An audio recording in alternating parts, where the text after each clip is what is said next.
সালাতকে আপন করো। হে ইমানদারগণ, ধৈর্য ও সালাতের মাধ্যমে সাহায্য প্রার্থনা করো। সূরা বাকারা আয়াত 153।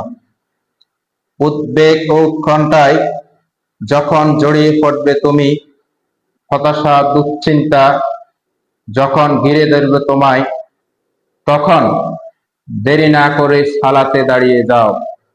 দেখবে হৃদয়ে শান্তি পাবে, অন্তর শীতল হবে।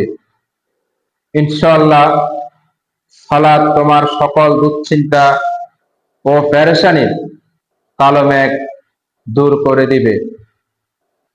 রাসূল সাল্লাল্লাহু আলাইহি সাল্লামের সামনে যখন কোনো গুরুত্বপূর্ণ বিষয় দেখা দিত, তখন তিনি বলতেন, হে বেলাল, সালাতের আযান দিয়ে আমাদেরকে শান্তি দাও।